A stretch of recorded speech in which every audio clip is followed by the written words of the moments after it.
Hello, welcome back to MJ Gunner Talk right here in my channel, MJ Gunner Podcast. And a lot has happened. Do I want to go over it? Probably not. The game ended approximately 7 hours ago. And of course, I didn't really quite enjoy the rest of my day because of the game. But you know what? Life has to move on. We all have to move on as an Arsenal fan, but there is so much to discuss. There's so much to talk about in this game.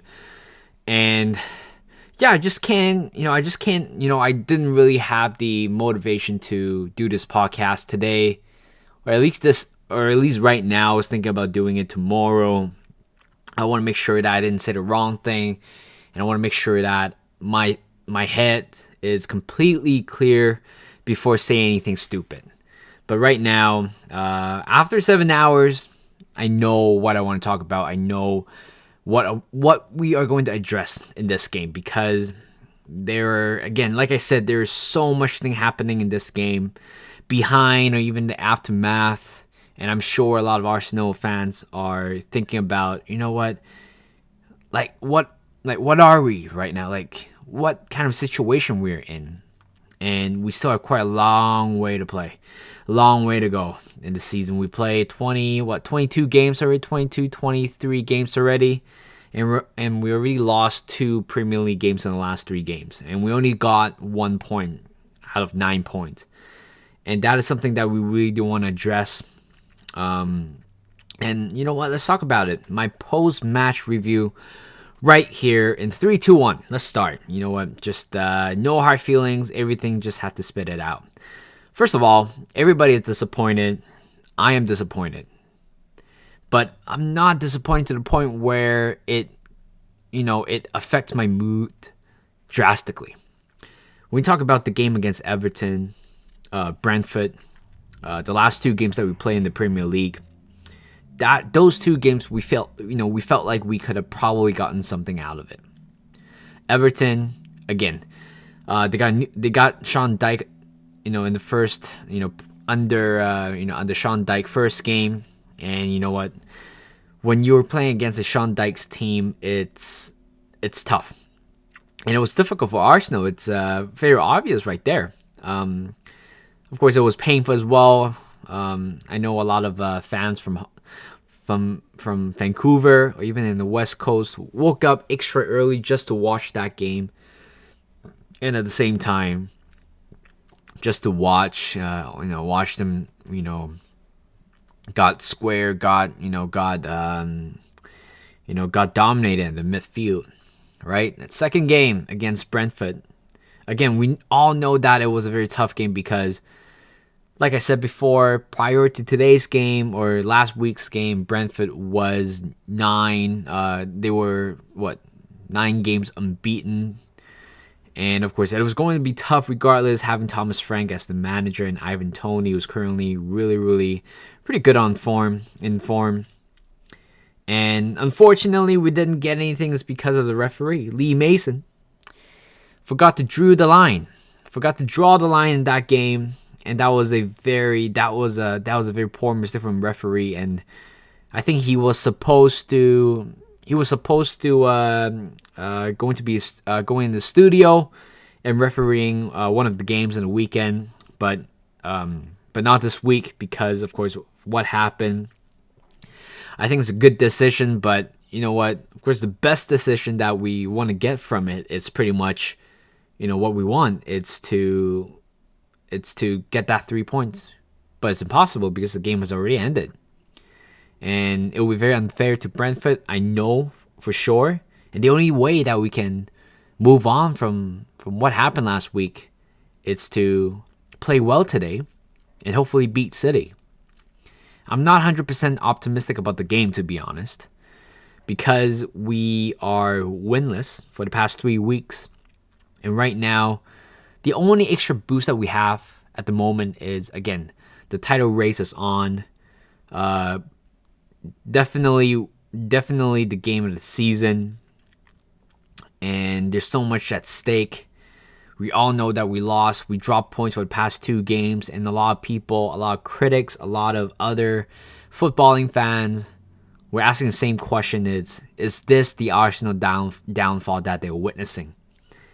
And as an Arsenal fan, I don't blame them. And it's, in a way, I think, I don't want to, I know I love Arsenal so much, but downfall is something that eventually it might happen. I'm not saying that, it's not going to happen 100% for sure. And at the same time, it's not, it's going to happen for sure. It's just that, it might happen. And today, it happened. It felt like it's a downfall. I felt like for the past few weeks, we just not doing very well as a whole team. We only scored 2 goals in the last 4 games across all competition. And that doesn't sound like Arsenal, because we have been scoring quite a lot of goals right after the World Cup, or even right before the World Cup, where we score, massive tons of goals, even though we conceded in a lot of times where it was in a very unnecessary timing. But let's put that aside and talk about how our bad form kind of continues in a way where we just couldn't ignore it anymore, right? We had a day off against City away. That is fine. You know what? I don't mind getting that cup game away. I know it's FA Cup. I know it's still one of the most historic cups competition in the world. But I felt like with the traffic congestion and also with our squad depth, FA Cup wasn't quite of a priority. But of course, it would be nice if we win it, or we beat City in that game, because we certainly do need to give game time to some of the players, some of the squad players. But you know what? Okay, reality is we are out of the FA Cup, and right now we only have Europa League to focus on, and also the Premier League, right? So we have 2 competition left, and that's fine. I know fans are laughing at us. Oh yeah, we got out of the cups very early on, but at the same time, that's not our only focus throughout the whole season. It's the fact that we were thinking about top 4. That was the whole season's objective. It's to getting a top 4. That's it, right? We might be favorites to win the Europa League. There were conversations that Arsenal might be winning the Europa League. But again, in the group stage, Arsenal did not show that part of themselves. And I felt like there were games where, for example, Bodo Glimt, FC Zurich, I felt like those ones should be, relatively easy games, but we made it quite difficult at the end of the day. But in the end, we did enough to scrape past PSV in the end, and we claimed the first place in the group table, and we have to avoid that extra fixtures in between, like the game against for Manchester United, the preliminary round. We're able to avoid that. Again, at the start of the season, we weren't thinking about being in a title race, but the fact that we are kind of still in a title race is still baffle a lot of people. And I know a lot of people are quite enjoying Arsenal downfall. Of course, I'm not enjoying it, because I felt like we could have done better. I felt like this year, it should be the year that we should be winning it, because I think this year has been somewhat different, somewhat more competitive, in a way where City would drop point to Everton, we would drop point to Everton, United would drop point, Chelsea and also Liverpool are not performing, especially this season. And I felt like of all, a lot of drawback from other teams, I felt like this season should be, Arsenal should be the one. Arsenal should be the one that is going to win the league. But we made it very difficult for ourselves. And of course, right now we're no longer at the top of the league, but we still have one game to play, one game in hand, which is the game against Aston Villa away from home. And we have Uncle Unai. It's going to first game, after a couple of years. Last time he beat, Arsenal with Villarreal. And right now, I'm sure Unai Emery, in a way, wanted that, that sweet revenge. And I even don't blame him. I think Unai Emery, I think he's a good coach, right? But I don't think he was right for Arsenal.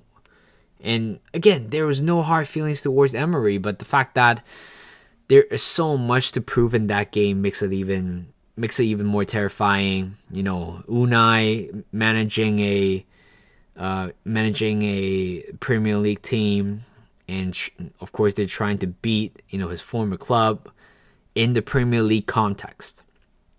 And for Arsenal, we have so much to prove.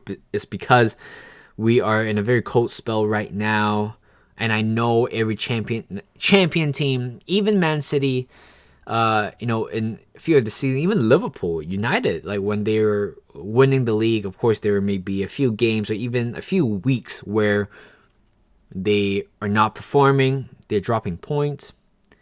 But what makes those champion team to compare to like the Arsenal that we're watching? It's the fact that whether we can, bounce back from the cold spell. And I'm sure a lot of Arsenal fan has been expecting a bounce back, from the City game 3 weeks ago in the FA Cup. Was expecting a bounce back from the Everton game, Brentford game, and of course today's game as well. So there's so much stake behind it at the moment, but it is something that Arsenal do need to.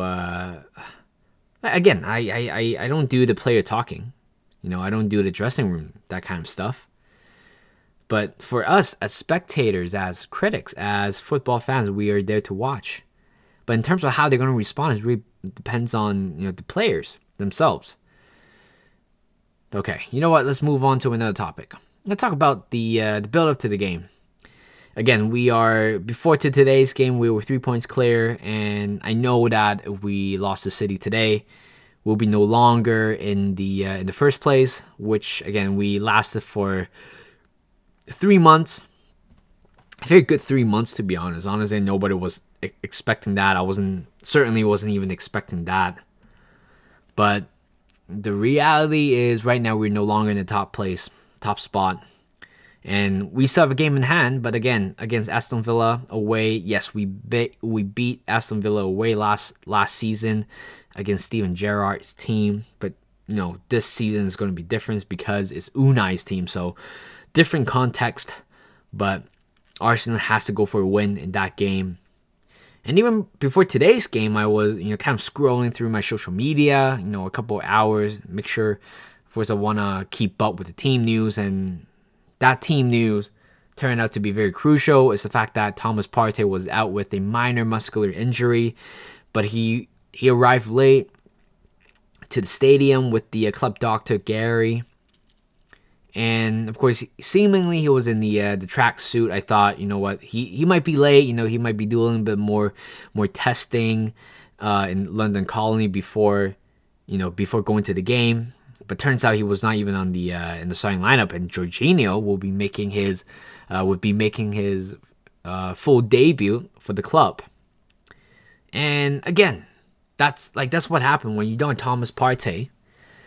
Jorginho would be the first player to step up because other than him, nobody else. Elneny's out for the season. Lokonga was loaned out. And again, in this context, it's really hard to put Sambi Lokonga in, and that's fair.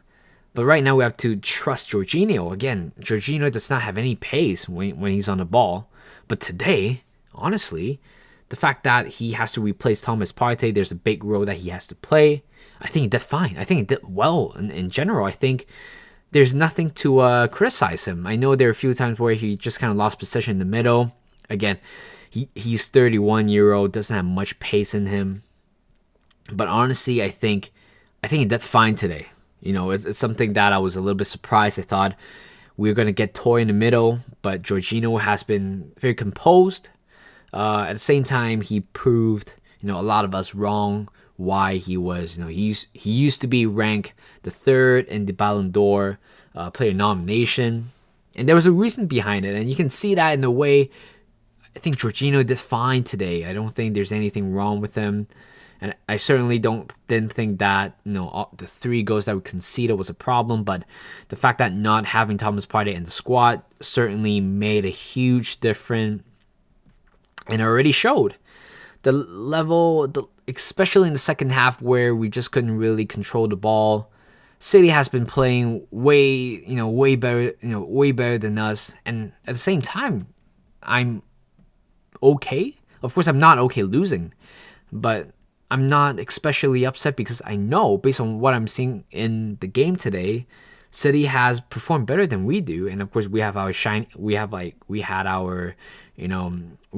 our top moments. But again, City took all the mistakes that Arsenal committed. They capitalized our mistake and they won the game, and that's fair play. I'm not saying that referee like VAR ruined the game or anything like that. No, because genuinely today, Man City played better than Arsenal. I admit that, and that's fine. And that's how we move on. That's how we learn from the experience today.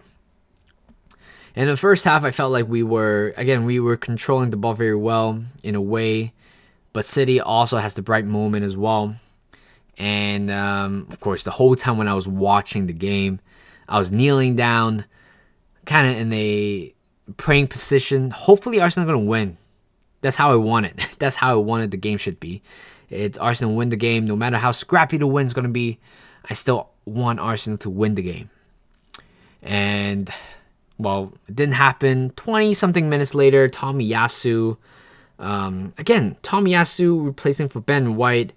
I didn't really have a problem with that because Ben White was kind of dropping form. And I'm a little bit surprised that Trossard didn't come on for Martinelli to start the game. I was a little bit surprised with that because I felt like Trossard certainly has done way better than Martinelli for the past few games. But early on, Martinelli, despite losing some of the possession, but he still had the grit, he still had the determination to win the ball back, creating chances, and we created a couple when we had them.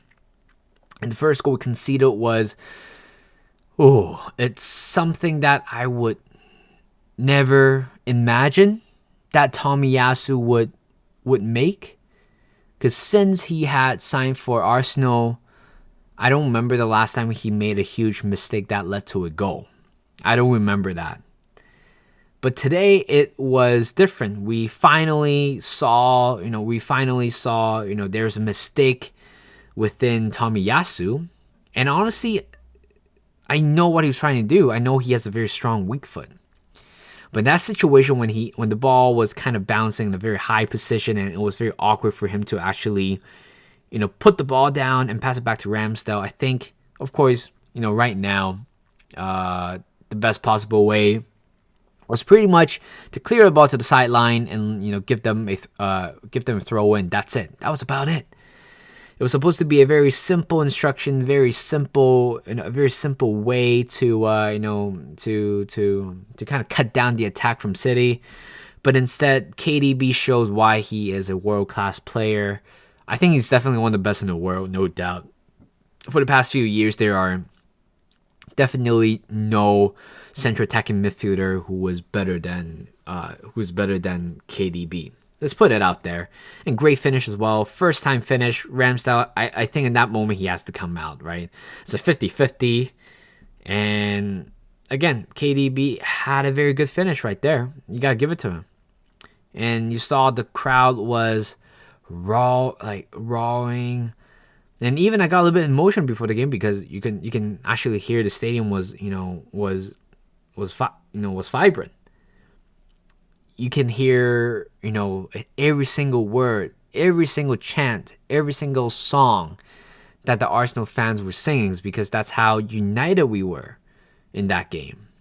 And even though we made a mistake, conceded the first goal quite early on, 25 minutes in, and Zinchenko was what we saw on TV was he was the first one who went to Tomiyasu, tell him to chin up, it's fine. And I know Tomiyasu, again, me and him, we had a very profound Asian culture in us. We know how we should deal with in terms of, with the stress, with, making a mistake. Of course, I know Tomiyasu felt bad because, again, he has been flawless since he joined Arsenal, but it's his first time making a mistake, and I know deep down inside I know he would be apologizing, but again, there's no need to apologize because it happens. In a game like this, it happened, right? Mistakes happen, but the most important way to bounce back from a mistake is to how you want to respond it. And Tomiyasu trying to make amendments very early on, right after the kickoff. There is a cross from the left-hand side. Zinchenko crossed it in, deflected off Ruben Diaz, or I think Kyle Walker. It falls in the position where it was kind of right behind the penalty spot. Tomiyasu tried to finish it in the mid-air, but it was over the bar. I think that was a very good attempt, to be honest.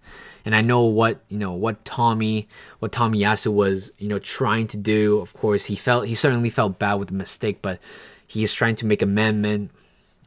And later on, I think we've been playing very well. I think Nketiah could have probably. I think there was one play where I think Arsenal was playing very smooth. Nketiah tried to go for goal. It was blocked by Ake or Ruben Diaz, but I felt like he could have probably squared it to the middle to Martinelli. I think he was free in the middle. And there's one play. It was a cross from Zinchenko. It was beautifully crossed. Pretty much straight at. I think Nketiah was a mark, but then there was so much pace behind that. There's so much pace behind that cross, and I felt like he could have done better. At least hitting the target, but it scrapped it off through his shoulder. I think in Giroud, in that situation, I think he might have scored. Gabriel Jesus might have scored that goal, but at the same time, I don't think it's a very fair comparison. In this kind of a context. And right before the break, again, we can see that Kyle Walker got a yellow card. He has been pretty much on the verge of getting a yellow card anyway. Same as Ederson. I mean, trying to waste time in the first half was something that, not really a good, not very, a very good time waste, right? Because in general, you would want to time waste during the last few minutes of the game. And the play happened. Was it a penalty? I don't know. I really don't know. Because, Eddie got a touch to it. If nobody went back to the goal, it would have been a goal anyway. But Nathan Ake saved City in that situation. And then I was looking at Anthony Taylor. He blew the whistle. And I thought, it crossed the line. But little did I know that turns out Ederson fouled Eddie Nketiah, but I didn't even realize that it was a foul. When I went back and looked at the replay, it turns out it was a foul on Nketiah. Ederson clearly took him out. But of course, in a contest where it was a defender who was doing it, like 100% is going to be a penalty. But again, it's more of a follow through, isn't it? So again, I really don't know if it's a penalty or not, but that moment, I felt like Arsenal needed something, and I'm not saying that we needed that, but that's certainly something that, we got, in a way, we got lucky. I think it could have been a 50-50 call. I'll be upset it wasn't called a penalty, but at the same time, I wouldn't be very surprised that if it wasn't called a penalty. So we got the benefit, right? And a lot of people would ask, how did I see the penalty? Again, same answer. I really didn't know. Again, it's all about the follow through, and I feel like Ederson wasn't quite going for the ball. Instead, he was kind of going for Eddie in that situation, and it was a foul. But when I play FIFA, a lot of times where you guys probably know that if you play FIFA, when you try to make a slide tackle in the last minute to a player, they release the shot. They took a shot already, but the follow through just kind of clips them, and it was still a penalty, right? Even though the ball was already not in possession in a way. So I don't know if we should compare or use that kind of a FIFA rulebook to educate ourselves. I don't think so. And then of course the big one is a penalty. I was hiding behind the couch, praying, kneeling down. Hopefully Saka's going to win. Ederson was playing some sort of mind trick with Bukayo Saka, but Saka had been fantastic after his penalty miss in the Euros, and he made it. He equalized it 1-1, and I thought Jorginho was going to take it because, again, I think he had a pretty good. He is pretty much the primary penalty taker in Chelsea, but probably not Saka, and it shows how much confidence that Saka has on himself and his penalty as well, and he did it. I'm proud, and in that moment, I felt the emotion. I felt the nervousness. I felt the anxiety from the game. I got a little bit emotional, to be honest. The fact that, we felt like we should have gotten something in the first half, and we finally got it. We might not deserve it, but at least you saw passion in the team. You saw love in the team. And I thought, wow, like there's a genuine connection after scoring that goal. Even though we equalized that, not in a very dramatic fashion, but we equalized it. And the fans were chanting Arsenal, Arsenal, Arsenal. And that got me tear up just a little bit. I'm a very emotional person, so it happened, to be honest. So, and then what happened was right before the break, we were pretty much on the verge of collapsing. City had the majority of the ball, and we just couldn't. And there's so many set pieces we're giving up to a corner, to a free kick in a very dangerous area. And pretty much the last play, I think it was Rodri got the touch to it. It was in the second half, first half. I think it's in the second half. But then I believe it came off the bar. Actually, Rodri to Ake, who got a touch along the way, hits the bar, and we go into halftime. And we all thought, okay, how's Arsenal going to improve that half? Because I felt like, yeah, we look fine. We look better than Brentford, but how can we improve? Right? How can we have a level racer performance, after having a tough battle? Because again, playing against Man City, it's not going to be easy, right? And of course, given the past record, Man City had won 10 or right now 11 of the past meetings with Arsenal. So they are in a very good record for sure. And right now we just have to break that spell. Same thing as the game against Spurs. We took the lead very early, and we beat Spurs in their own stadium for the first time in a while. The last time we beat them was 2014 at White Hart Lane with Siska with the goal. So I thought, okay, we could probably regenerate or make that moment once again. And very early on, we just, I don't even remember a single moment. But, of course, there are a few moments where I really do want to address is Granit Xhaka. I don't think he had a good game, to be honest. No matter how much I loved him, no matter how much I praised him, no matter how much he had improved this season, but I felt like this game wasn't good enough for him. There were two big chances. How about that? In the second half.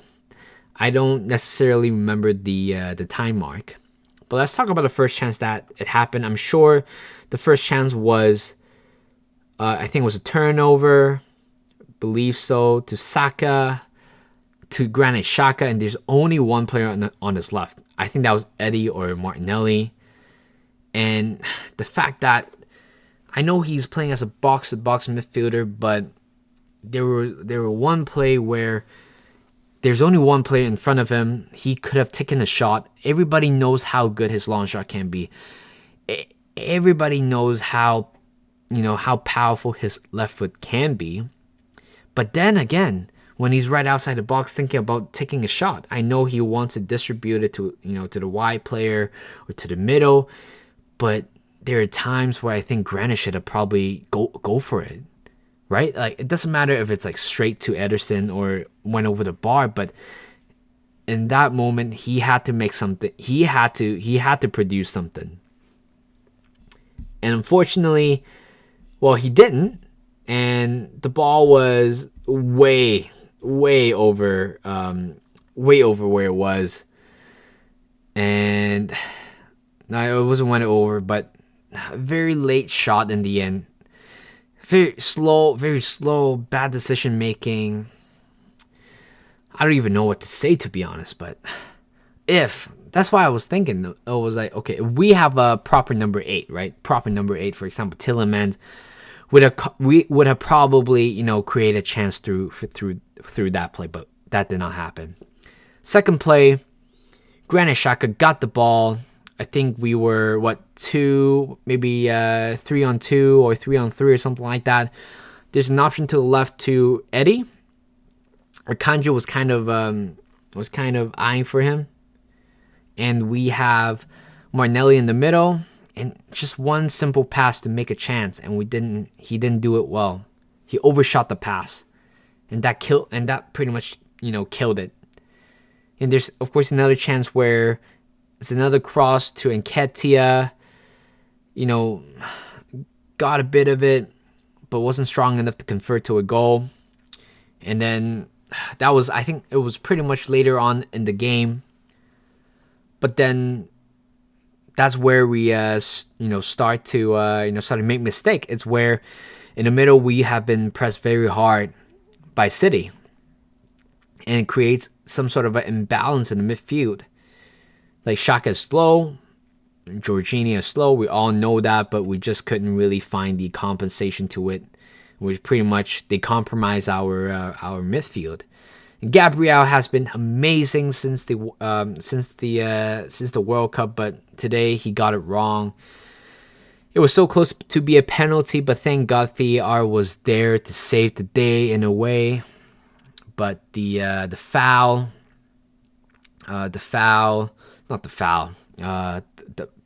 poor pass from Gabriel just changed the whole tide of the game. Jack Grealish scored the second one. It was deflected off Tommy. It was unlucky, and then we conceded the last goal to Haaland, and that's pretty much game over. And we still have 8 more minutes to play, excluding extra time. But when we're 3-1 down, at that moment, it's okay. Kill the game. That's fine. Man City killed the game right after the Haaland's goal. And I felt like, Fabio Vieira came on. I think Trossard came on a little bit too late, but at the same time, you don't know who plays. I don't think Martinelli had a very bad game, to be honest. Still a little bit rusty. And I felt like, you don't want to risk, Saka on the right-hand side. I don't think you want to risk that.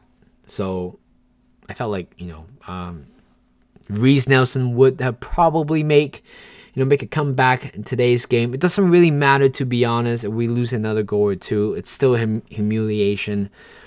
But that's football. It happened. So yeah, that's pretty much it, to be honest. So the game ended right there. It was a very painful one to take. Social media explodes saying Arsenal is bottling it. I believe that. I think we are bottling the lead, even though we still have a game in hand. But again, the positive thing is we still have a lot more games to play, and we still have a game in hand. And I'm going to say this over and over again, no matter what the result's going to be. I want to see how this Arsenal team is going to fight back from such a bad spell. Yeah, we lost to, we drew against Southampton away. We lost to United in September, but we responded brilliantly after that. So right now it's not a very simple bottling not the league, but I don't know what to say, guys, but we might be bottling it. We're the elephant that's about to fall. Yes, we are about to fall, but is there a way for us to kind of put more tapes on the branch right now, on the elephant? So let's hope for that.